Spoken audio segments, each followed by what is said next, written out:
Bueno, en un sistema de partículas interactuantes bajo la influencia de un potencial externo, ahora pensamos la energía como una funcional de la densidad, ¿sí?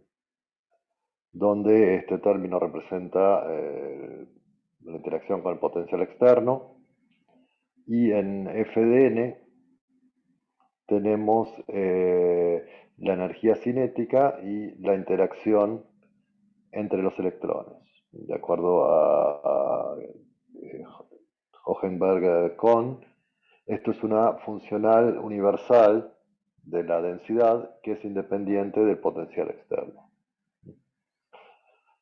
Bueno, separando además el término de energía de Hartree para la densidad dada, que no tiene en cuenta los efectos de correlación entre electrones, nos queda definida otra funcional GdN que tiene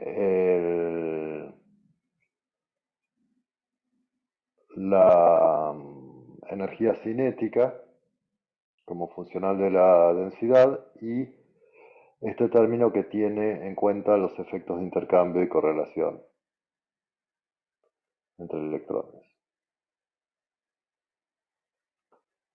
Eh, Esta energía cinética es una energía que se puede calcular a partir de la densidad de un sistema de electrones no interactuantes. Bueno, y acá tenemos los términos de correlación e intercambio. Entonces, para una densidad arbitraria,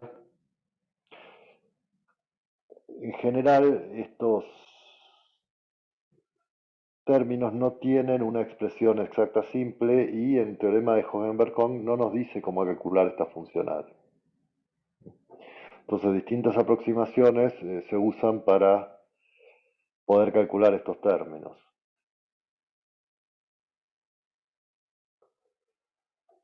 Bueno, al año siguiente del paper de Hohenberg-Kohn, Kohn y Sham sacaron un paper donde la idea es representar la densidad mediante la densidad de un sistema de partículas no interactuantes sometidas a un determinado potencial que no es el potencial en principio que queremos resolver. De esa manera se puede calcular la densidad que después se puede utilizar eh, en principio para calcular la energía. Ahora lo vamos a ver, eso es un proceso iterativo. Digamos, en principio, si uno tiene la densidad del sistema, la densidad del estado fundamental del sistema de partículas no interactuantes, usando un principio variacional, se puede minimizar la energía sin interacción. Y asumiendo que, bueno, la densidad puede representar por un conjunto completo de funciones de partícula única, acá estamos aproximando la función de onda de muchas partículas por bueno, en realidad si uno tomara infinitas alfas no sería una aproximación, pero estamos factorizando la función de onda de muchas partículas por funciones de onda de partícula única. Si aproximamos la energía cinética utilizando estas funciones de partícula única, se llega a las ecuaciones de Kohn-Sham, que digamos sería una implementación de la idea de Hohenberg-Kohn, donde este término de potencial En principio es un operador no local porque depende de las funciones de onda. Entonces, normalmente se hace una aproximación de densidad local, donde este término de intercambio se calcula con la densidad del Gillium, sacada del Gillium Model.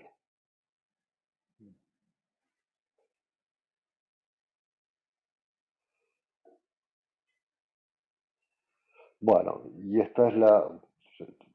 Acá hay un factor RS, esto lo habíamos visto en la clase de Gillium Model, no llegué a relacionarlo exactamente eh, con,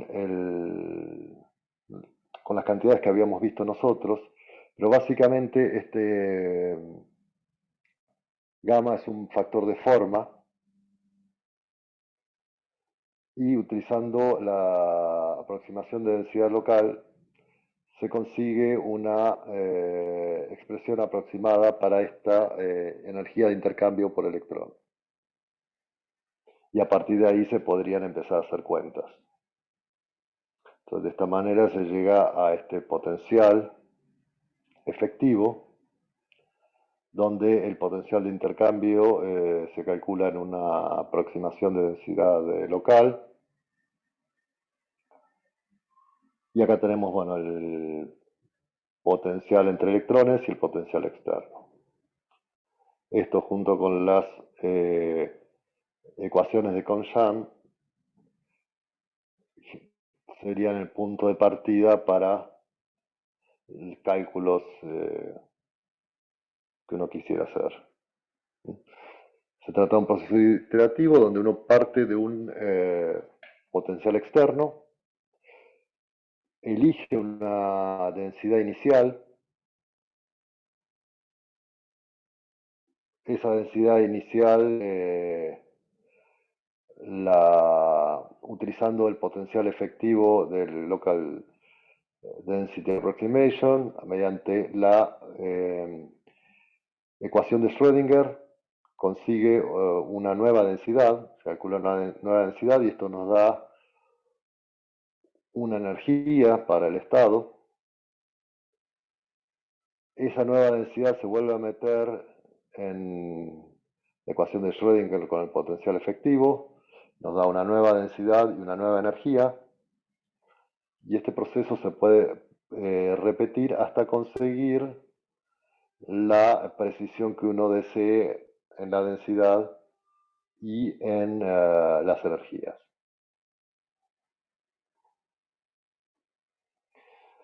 Bueno, ¿cuál es la ventaja? ¿Por qué se usa, por qué uno usaría DFT en lugar de otros esquemas de cálculo? O de tratar de encontrar la función de onda de muchos electrones.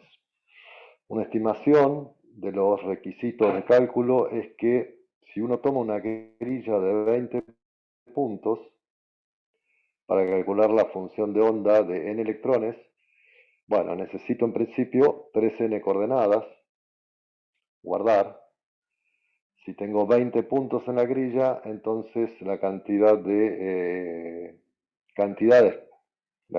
magnitudes que tengo que guardar es 20 elevado a la 3n. En cambio, si yo parto de una densidad, en realidad lo que tengo es 20 puntos al cubo, porque depende de una sola variable espacial, pero normalmente se utilizan estados de partícula única para empezar el cálculo, y estos requieren 20 a la 3 por n eh, cantidades. Entonces, si n es igual a 10,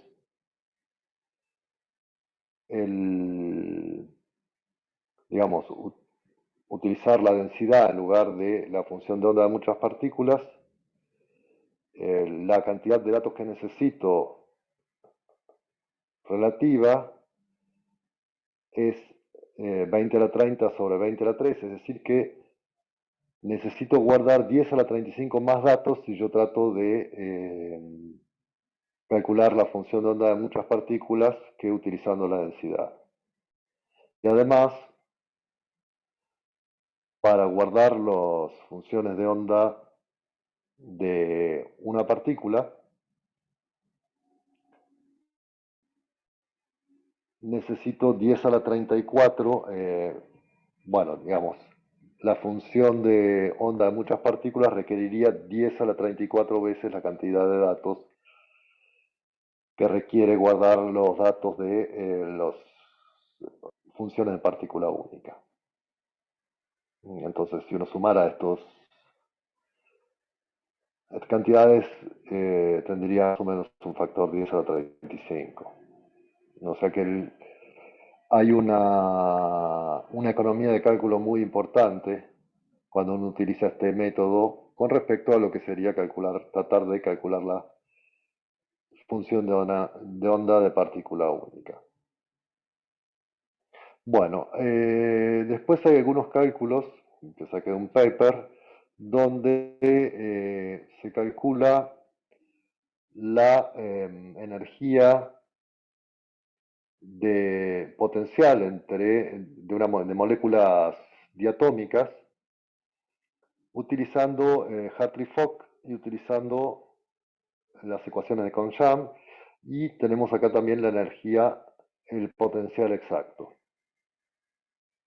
Esto es la energía potencial entre los dos átomos de la molécula en función de la distancia en términos de... No, estas son unidades arbitrarias. No, no, unidades atómicas, perdón. Entonces, el cero es la de disociación de la molécula. Las curvas que tienen una R, esta R significa restringido. Esto es, para lo que, lo que se hace en los cálculos restringidos es que electrones con distinto spin tienen la misma dependencia espacial, y en los cálculos no restringidos, que es esta U de acá, se permite que electrones con distintos valores de spin tengan distinta dependencia espacial. Bueno, entonces acá se ve que los cálculos restringidos, si bien dan el mínimo, que es la distancia entre los átomos en la molécula, en el mismo radio, a medida que uno aumenta la distancia entre los átomos, los, las energías potenciales se difieren mucho de la energía exacta. En cambio, para los cálculos no restringidos, tanto el de... a ver, no quiero perderme tanto el de Kohn-Sham como el Hartree-Fock reproducen mejor la curva de energía potencial. Acá lo que se puede ver es que utilizando las ecuaciones de Kohn-Sham, en este caso estos cálculos fueron hechos utilizando un solo determinante de Slater, se consiguen energías más bajas. Es decir, que resulta una mejor aproximación en ambos casos la curva utilizando las ecuaciones de Kohn-Sham que utilizando Hartree-Fock.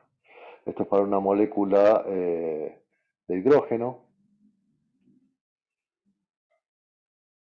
Luego los cálculos están repetidos para una molécula de nitrógeno, donde se ve la misma tendencia. Los cálculos hechos a partir de las ecuaciones de Kohn-Sham dan mejores resultados en energías más bajas que aquellos hechos con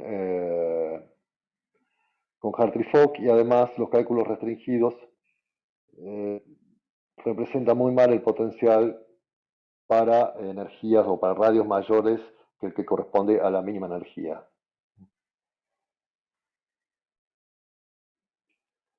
Bueno, y acá finalmente se calculan las energías potenciales para una molécula de flúor,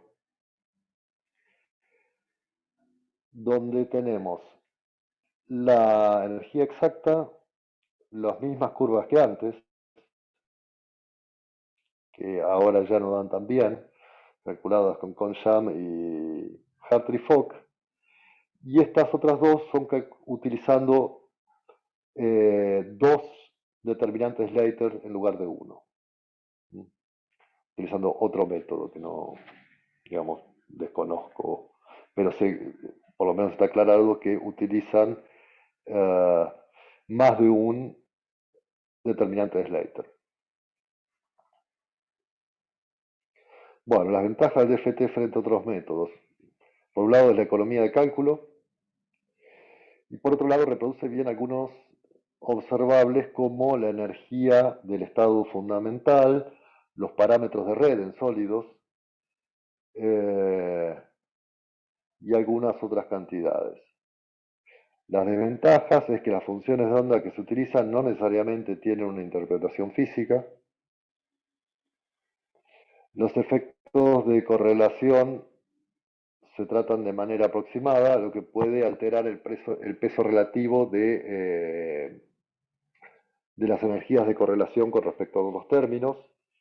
Y aparentemente no funciona para calcular el gap en semiconductores, donde el error con que se puede calcular el gap en semiconductores usando DFT puede ser del 100%. Bueno, estos son los fuentes que utilicé. Lamentablemente, digamos, el tratamiento, por lo menos de esta charla, es bastante superficial, pero el tema tiene muchos detalles y en realidad es la base para distintas aproximaciones, tanto para las energías de intercambio como las orbitales que se utilizan para empezar los cálculos o para hacer los cálculos y las densidades. Utilizando distintas aproximaciones se pueden refinar esos cálculos, pero son cosas que en las que se siguen trabajando. Bueno, gracias por la atención. Espero que no fuera muy aburrido.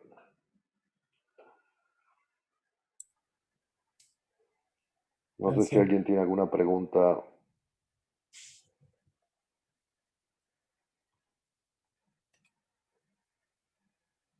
Muy interesante, gracias.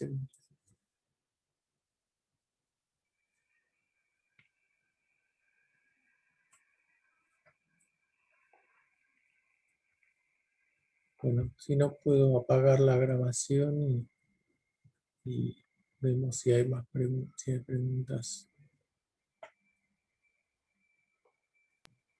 en línea privada.